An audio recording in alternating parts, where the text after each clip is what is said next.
Hey guys, welcome back for another vlog for Smart Money Saturday.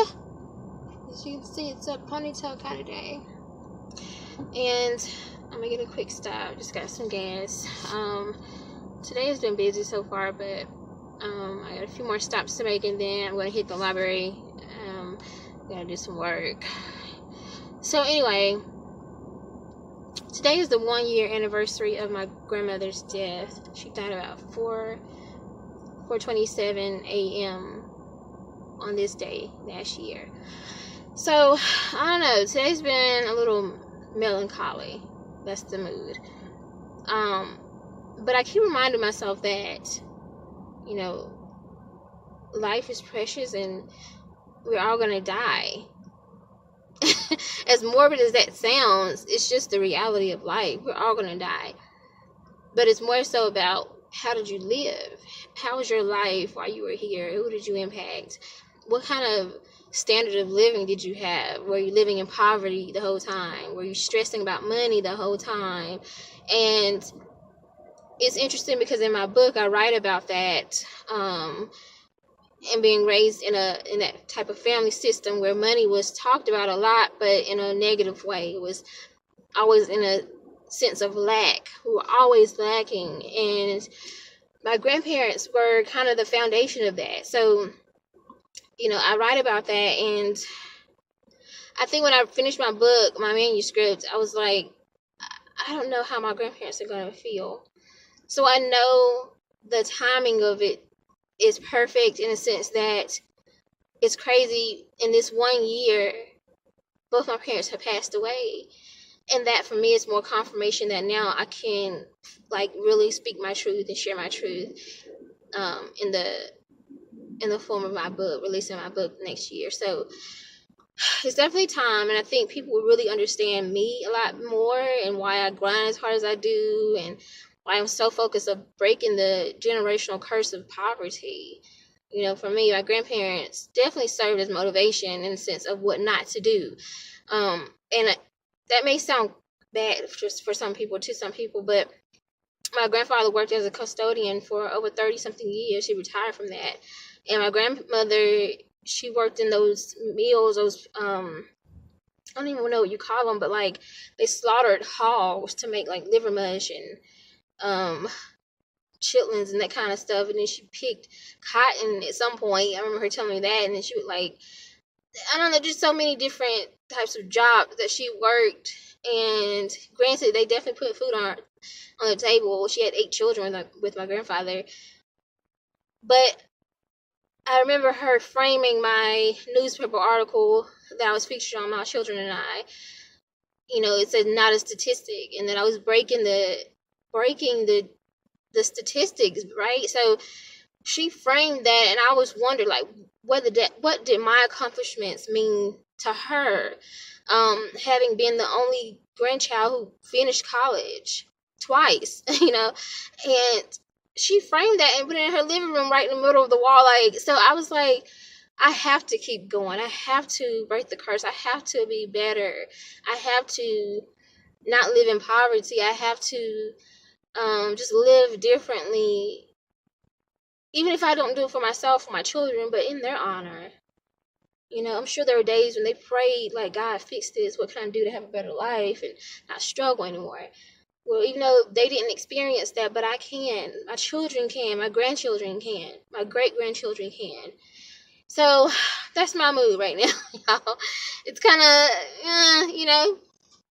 But anyway, let me get back on the road and get back to this grind.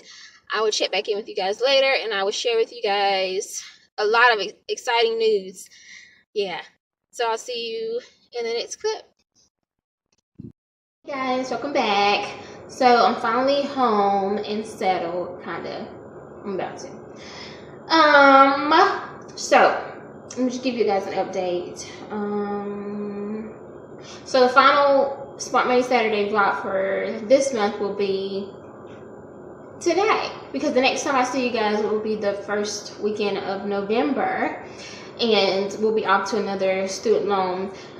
Speaking of that, so November and December, well, let me just say this. Student loan number 4 is $13,000. So in order to accomplish that, using the same strategy that I've been using, then I'm going to break it up into 2 months. But I think I probably will talk about that more next weekend. I think I told you guys, I just told you about my grandmother, but I feel a bit better. Been able to get through the day, and I feel good. I'm okay.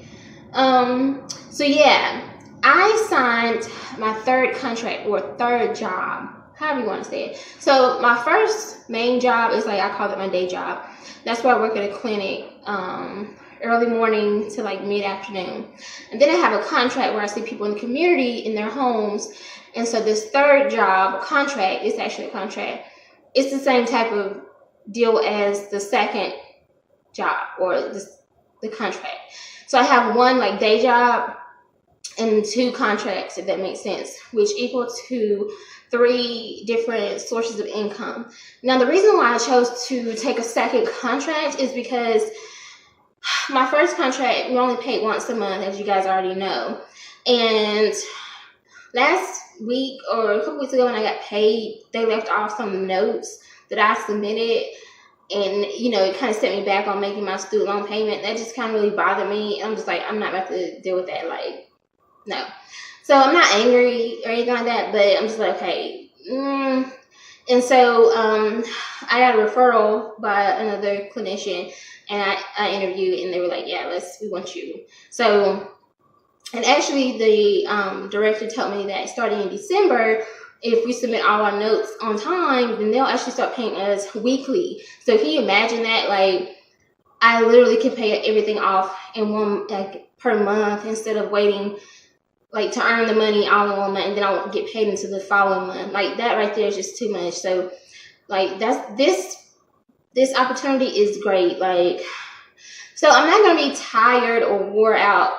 I know it sounds like a lot, because I'm actually going to be decreasing my caseload for the contract number 1, and then I'll see more people for the third contract. And eventually, possibly next month, I may just let go of the first one altogether and just work with the new one. So we'll see. I'll keep you guys updated on that. But that's all about me being gazelle intense. Now, Dave Ramsey talks a lot about, like, if you don't have it in your budget, you need to find a way to increase your income. And so that's what I'm doing. As of next Thursday, November 1st, I will be 6 months until I am debt free. That, like, motivates me and blows my mind at the same time. So, like, I'm trying to go get it, right, for real. And I'll be 30 next Sunday, so I ain't got time to play. So what is it called? Murphy's Law or whatever? He hit me, finally. I knew he was coming. So I got a tax bill from North Carolina, $1,426. So in December, that first paycheck, I'm going to just pay that in full. It won't be my whole paycheck, but I'll just take some out of that, like $1,400, and just pay that in full. So it won't mess up my budget or anything. But I knew something was coming.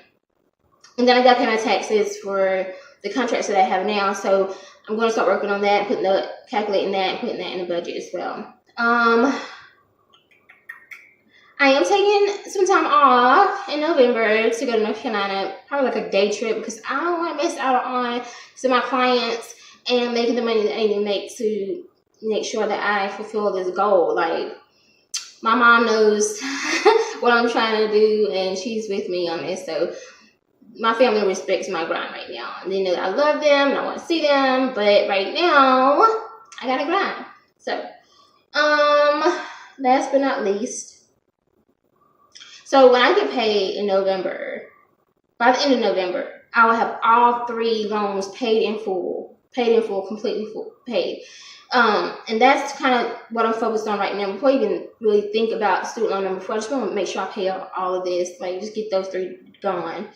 So for this week, my total is $5,591. So I think I need, I don't know how much more I need it to hit the goal for $6,315 for student loan number 3. But I'm going to go get it. I'm going to make it happen. I appreciate you guys. I'm going to comment, I promise. I promise I'm going to respond. I've been so busy. But everything is going okay. It really is. I'm just staying focused. What are you guys doing? Leave me some feedback. give me some updates on your grind as well. All right, I'll see you guys next week for November. I'm almost 30. Can you believe it?